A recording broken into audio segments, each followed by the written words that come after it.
Good morning. This is Reverend Tony Boehm. I'm the Unity South Central Ministry Consultant.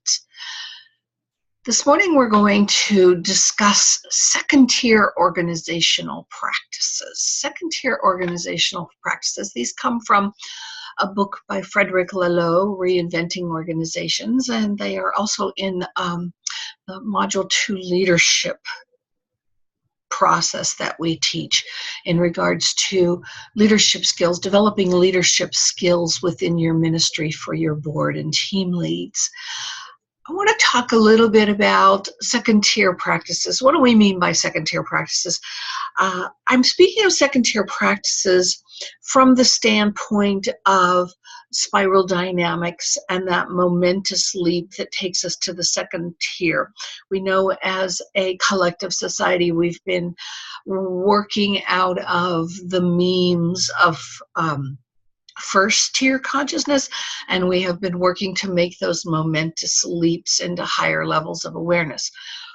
Well, I see that this is happening. We're finding out more about what does it mean to be in third dimension, fourth dimension, fifth dimensional energies. What does it mean to be in those higher levels of practices where integrity and clarity, intentionality and accountability and transparency and more vulnerability, courageousness, what I like to call conscious neutrality, where conscious neutrality exists, where you are the presence of all is well. So let's talk a little bit about those practices right now for team, for your board, and whether you're the board president, whether you're a board member, whether you're a team lead, team member.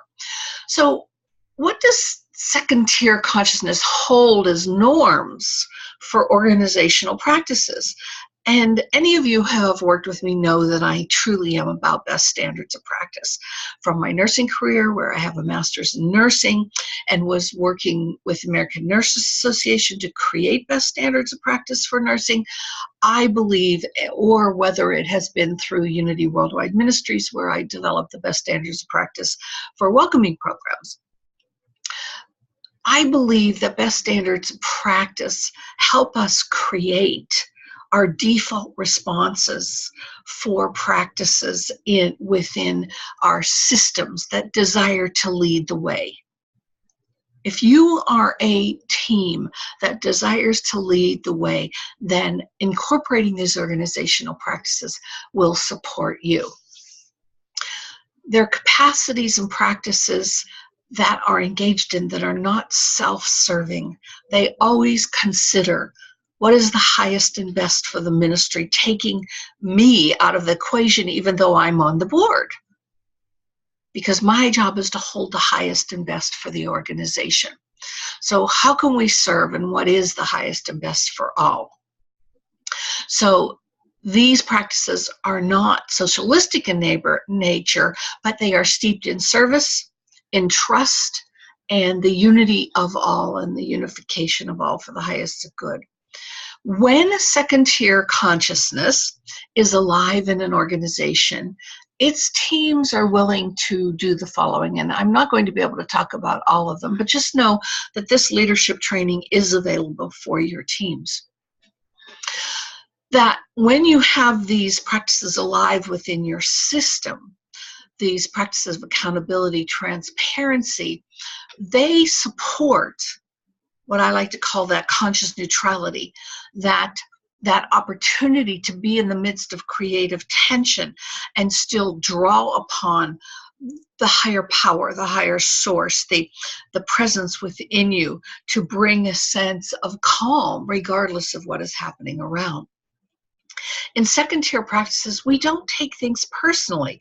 We know that things are happening, things might be said, but we are willing.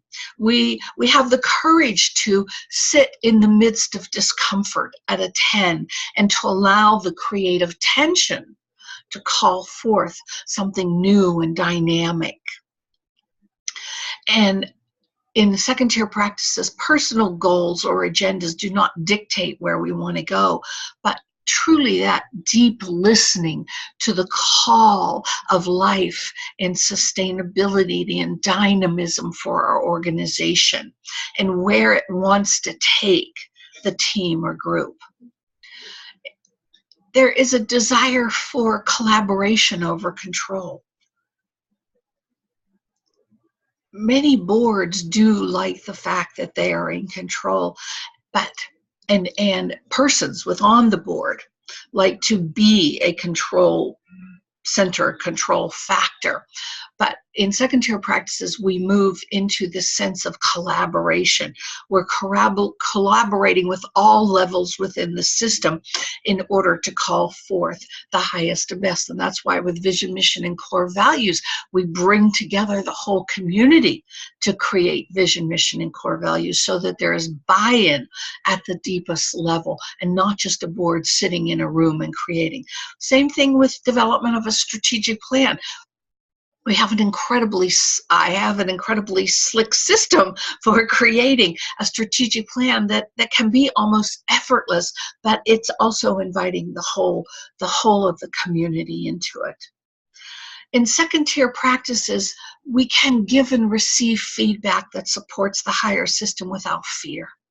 Without fear, without taking things personally. It goes back to taking things personally. I accept feedback so that I know where my growing edges are, because in my consciousness, I want to be on the leading edge. And the only way that I can be on the leading edge is as I am willing to stand as the leading edge, and that requires the capacity to receive feedback. It's also the capacity and the willingness to hold crucial conversations. Are you willing to hold crucial conversations, to move out of any type of people-pleasing mode or fear that somebody might get upset, to be courageous enough? That capacity. Courage is the capacity, and vulnerability is the capacity to move forward with courage regardless of outcome. So we move from that idea of generous listening, we move into the idea of generous listening, authentic dialogue, authenticity of who we be and how we speak. And that open dialogue invites all perspectives to be heard. But in hearing all perspectives, friends, you must have mutual agreements. We did a short video on mutual agreements. Mutual agreements establish the grounds upon which we will talk and walk with each other, so that we can then call us each up higher. When we're in these second tier practices and in this conscious neutrality, we're comfortable with the complex, with the ambiguous. We don't have to have all the answers. We can dance in the paradox and allow dancing at the edge of mystery to invite us into deeper questions, not just answers. So we move from a deficit to a strength-based organization, which means we have the strength to look at where our weaknesses are and not just have them as platitudes or sweetness so that nobody gets upset.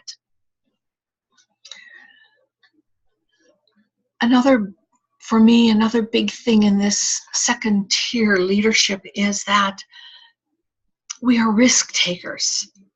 A person who has ambition but is not ambitious, says Claire Graves. When you are a risk taker, it means you're willing to take the risk for the highest good of all. We find wisdom in emotions, and we know that emotions can show us who we are and where our next growing edge is, versus them being reactionary catalysts for anger and upset.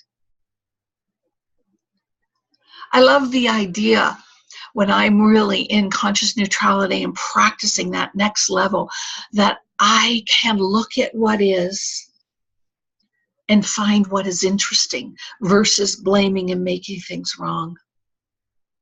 And therefore then I'm engaging in self-management through self-observation. And Charles Fillmore, the founder of Unity, says self-observation is the prelude to Christ consciousness. If you can't do honest self-observation, honest self-observation is the prelude to Christ consciousness. If you can't do honest self-observation, you're not growing. Because honest self-observation looks at, ooh, this is interesting. This is an interesting reaction that is arising in me. Not that you triggered or you're the blame, but this is rising in me, and what is it coming to teach me? When we're in this consciousness, this higher level awareness, I like to think of it as fourth and fifth dimensional higher awareness, second tier paradigm, whatever you want to call it. You know there is shared wisdom in the group and you trust it. Every time I go in to do vision, mission, and core values with the group, I am so clear that the wisdom and the answer lives in the group. I am just there to facilitate the process through asking the right questions. And when we ask the right questions, those empowered questions, they invite us to lean into new questions so that we never truly see or believe that we have all of the answers.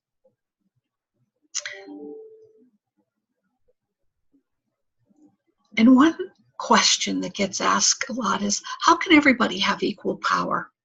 Guess what, friends? It's not about that equal power anymore. It's rather, how can everyone be power-filled? How can everyone be powerful? How can everybody sitting in this boardroom as part of the team, anybody even within the ministry, how can everyone be powerful within this system? Because power is not viewed as a zero-sum game where I have the power and I can take it away from you. Power is about that quality, that faculty of power, that executive power, to know that the group has wisdom, that each of us has the power of our own innate wisdom and can call forth that power to add to the mix, to come to some type of right decision. And we can do this because we're functioning at a higher level of awareness, a higher dimensional awareness, where we know that we are all interconnected. And because of that interconnectedness within that unified field of consciousness, Mr. Fillmore called it substance and the ethers, quantum calls it a unified field of consciousness. We are all interconnected. And the more powerful I become, the more powerful you become. Because it's the capacity for each of us to grow that we add to the capacity for all to grow. And so the more powerfully you advance the organization's mission, the more opportunities will open up for everyone to make contributions to that mission. And so remember that the pool of leadership is through modeling. We have moved from managing to modeling as leaders, to inviting people through modeling to want to grow into higher levels of awareness. And remember, an organization cannot evolve beyond its leadership stage of development. An organization cannot evolve beyond its leadership stage of development. So if you're still sitting in lack of trust of each other, lack of willingness to make a commitment, then the evolution of your ministry will be stinted. So in this consciousness, I want to end with this, in this consciousness of second tier, in what I like to call fourth and fifth dimensional awareness also, know that authenticity, trust, being willing to sit in the unknown, to dance at the edge of mystery with the questions, allowing more questions to be called forth, but the capacity to make decisions when the question has been discussed enough, knowing that you are about sacred service, that this is about the highest good for all, and holding unwavering standards of excellence. Those, friends, are what will move your organization forward. God bless you all. May the universal impulse thrill through every cell of your body and call you higher, and may you say yes. This is Reverend Toni Boehm, Unity South Century Ministry Consultant. My number is 816-304-3044, 816-304-3044. You can reach me at revtboehm@aol.com or at my website, toniboehm.com, and that's Toni with an I, toniboehm.com. Have a great day.